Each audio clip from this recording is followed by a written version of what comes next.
मौनी अमावस्या की रात में प्रयागराज में हुई जो भगदड़, उसका अभी तक कोई राज नहीं खुला है। इसका जिम्मेदार कौन है? तरह तरह के कयास लगाए जा रहे हैं, लेकिन अभी तक किसी ने भगदड़ के बारे में कोई खुलकर खुलासा नहीं किया है। लेकिन काफी चश्मदीदों ने यह भी बोला है कि कुछ लोग आए थे और यहाँ पर अफवाह फैलाकर चले गए, इस वजह से भगदड़ हुई है। लेकिन अभी तक इसका कोई भी सुराग नहीं मिल पाया है। 28 जनवरी की देर रात करीब 1:30 बजे प्रयागराज के संगमनोज इलाके में भगदड़ मच गई।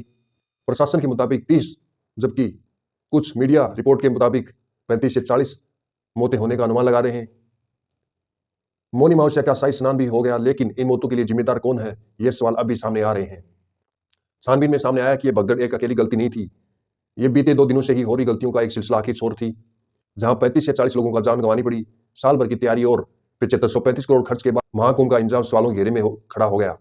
यह भगदड़ मेले की जिम्मेदारी संभाले 6 अहम अफसरों के अनदेखी या गलत फैसले का नतीजा था।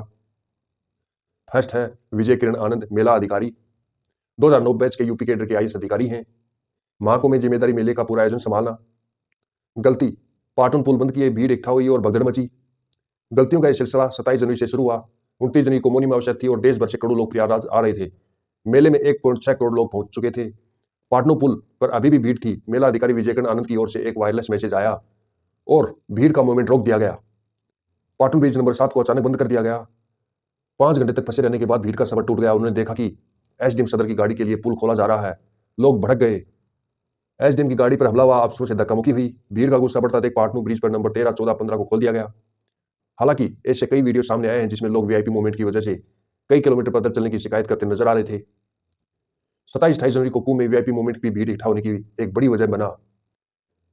27 तारीख को ज्यादातर पाटनू पुल बंद थे। वजह थी गृह मंत्री अमित शाह, बाबा रामदेव, अरुणाचल प्रदेश के गृह मंत्री मामा नातुंग, किरण रिजिजू, मिलिंद सोमन, अरुण गोविल, अमेरिकी रॉक बैंड कोल्ड प्ले के सिंगर क्रिस मार्टिन जैसे वीआईपी का मूवमेंट था।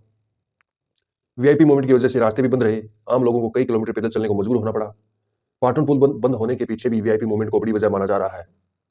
आरोप लग रहे हैं कि प्रशासन नहीं चाहता कि इस दौरान आम लोगों की भीड़ संगम पर इकट्ठा हो, इसलिए पुल बंद कर दिए गए। मेला अधिकारी विजयकरण आनंद को बढ़ती भीड़ का अंदाजा था, लेकिन उन्होंने गलत फैसला लिया। 27 जनवरी से ही मौनी अमावस्या के ट्रायल के तौर पर पाटन पुल बंद करने का आदेश दिया। कुल 30 पाटन पुल हैं, लेकिन 27-28 को ज्यादातर पुल बंद रहे। 29 को मौनी अमावस्या के मद्देनजर पुल नंबर 1, 2, 13, 14, 15, 18, 22 यानी कुल 9 पुलों का खोला गया। लेकिन भीड़ की संख्या बहुत ज्यादा थी। जो लोग संगम की तरफ थे वे अखाड़े की तरफ नहीं जा पाए। अखाड़े की तरफ जाने के लिए लोगों को काफी घूमकर जाना पड़ रहा था, इसलिए बड़ी संख्या में लोग मौनी अमावस्या के स्नान के लिए संगम नोज पर रुके रहे। अगर सभी पाटन ब्रिज चल रहे होते तो श्रद्धालु आसानी से एक जगह से दूसरी जगह जा सकते थे और भीड़ मेले से बाहर चली जाती। जो लोग सोए थे वे वहीं ज्यादातर भगदड़ में कुचले गए। दूसरे पुलिस अधिकारी हैं राजेश द्विवेदी, वो एसएसपी मेला कार्यभार संभाल रहे थे। संगम नोज इलाके भीड़ ने बढ़ने देने की अहम जिम्मेदारी एसएसपी राजेश द्विवेदी की थी। इसके अलावा मौनी अमावस्या पर अमर स्नान के दौरान साधुओं को स्नान करने का इंतजाम भी उन्हीं के जिम्मे था। 28 जनवरी को देर रात हुई भगदड़ के 2 कांड सामने आए। पहला, संगम नोज पर भीड़ जमा होती गई, फिर बड़ी संख्या में लोग बैरिकेडिंग के बगल में ही सो गए। भीड़ बढ़ी तो बैरिकेडिंग टूटी और सोते लोग कुचले गए। दूसरी वजह जो सामने आई वो नागा साधुओं के स्नान के लिए आने की अफवाह थी। ये दोनों मैनेज करने की जिम्मेदारी राजेश द्विवेदी की थी। कुछ चश्मदीद मिले हैं जिन्होंने इंतजाम ठीक न होने के आरोप लगाए। झांसी से आई रमाबाई और प्रयागराज की संध्या के मुताबिक संगम नोज पर एंट्री और एग्जिट के रास्ते अलग अलग नहीं थे। लोग जिस रास्ते से आ रहे थे उसी से वापस जा रहे थे। रमाबाई आगे बताती हैं, भगदड़ मची तो किसी को भागने का मौका नहीं मिला। वे एक दूसरे के ऊपर गिरते गए। वन वे रूट ठीक से लागू नहीं था। आगे आने जाने के रास्ते अलग होते तो भीड़ आपस में नहीं टकराती और ऐसी घटना नहीं घटती। इसके अलावा संगम नोज की व्यवस्था संभालने के लिए यूपी पुलिस और होमगार्ड मिलाकर करीब 1 जवान तैनात थे। भीड़ बढ़ने के बावजूद राजेश द्विवेदी संगम नोज पर क्यों नहीं थे, तो ये सवाल ये भी घेरे में है। 27 जनवरी से बढ़ती भीड़ देखने के बावजूद राजेश द्विवेदी ने 29 जनवरी के संगम नोज पर भीड़ को मैनेज नहीं किया। 27 और 28 जनवरी जो भी व्यक्ति संगम आया वह नोज पर सीधे चला गया। पाटन पुल बंद थे तो लोग वहीं रुके रहे। पुलिस ने इस भीड़ को वहां क्यों रहने दिया, ये सवाल भी उठ रहा है। भीड़ बढ़ने के बावजूद फोर्स नहीं बढ़ाई गई। जो फोर्स मौजूद थी उसने आने जाने के रास्ते का पालन भीड़ से नहीं कराया। 28 जनवरी की रात तक संगम नोज पर करीब 10 लाख से ज्यादा लोग इकट्ठा हो गए। सवाल यह भी है कि भीड़ इकट्ठा हुई, लोग संगम पर सोए थे और लाखों लोग अमर स्नान के लिए संगम नोज की तरफ बढ़ भी रहे थे। इस दौरान राजेश द्विवेदी क्या कह रहे थे, आपको बता दें कि भगदड़ के बावजूद संगम पर 29 जनवरी को 1 करोड़ से ज्यादा लोगों ने स्नान किया। महाकुंभ में स्नान करने वाले कुल लोगों की संख्या भी 7 करोड़ से ज्यादा रही। महाकुंभ में 29 जनवरी तक करीब 28 करोड़ लोग स्नान कर चुके हैं। तीसरे जिम्मेदार व्यक्ति विजय विश्वास पंत, जो कमिश्नर प्रयागराज डिवीजन के हैं। महाकुंभ का एडमिनिस्ट्रेशन संभालना उनका जिम्मेदारी दी गई थी। 28 जनवरी की देर रात संगम नोज पर करीब 10 लाख लोग इकट्ठा हो गए थे। फोर्स कम थी, कुछ ही घंटों में साधुओं का अमर स्नान भी होना था। भगदड़ के बाद एक वीडियो सामने आया जिसमें कमिश्नर विजय विश्वास पंत उन लोगों को चेतावनी देते नजर आ रहे हैं जो कि संगम नोज पर सो रहे थे।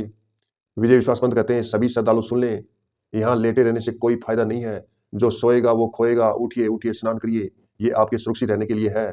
बहुत लोग और आएंगे और भगदड़ मचने की संभावना है। आपसे निवेदन है कि उठें उठें उठें, सोए नहीं। लेकिन इनका कहना तो ठीक था, लेकिन वहां रहते हुए जनता ने इनका विपरीत प्रभाव डाला और इनका नियमों का पालन नहीं किया। और आजकल वर्तमान में जो सोशल मीडिया पे भी इनका फैला हुआ है वीडियो, उसमें भी लोग इनका उल्टा अर्थ लगा रहे हैं। सबसे बड़ा सवाल यह है कि कमिश्नर विजय विश्वास पंत ने माइक पर यह क्यों कहा कि और लोगों के आने से भगदड़ मचने की आशंका है। अगर प्रशासन को भीड़ बढ़ने का अंदाजा हो गया था तो फिर इंतजाम दुरुस्त करने से, फोर्स बढ़ाकर भीड़ नियंत्रित करने और आने जाने के रास्तों को कंट्रोल करने की जगह माइक पर ऐलान क्यों किया जा रहा था। सवाल यह भी है कि जब संगम नोज पर भीड़ बढ़ी, लोग सो गए, तब कमिश्नर विजय विश्वास पंत कहाँ थे। बढ़ती भीड़ को कंट्रोल करने के लिए उन्होंने एसएसपी राजेश द्विवेदी से बात क्यों नहीं की। फोर्थ जिम्मेदार व्यक्ति विनय कुमार मिश्रा थे, जो सेक्टर मजिस्ट्रेट हैं।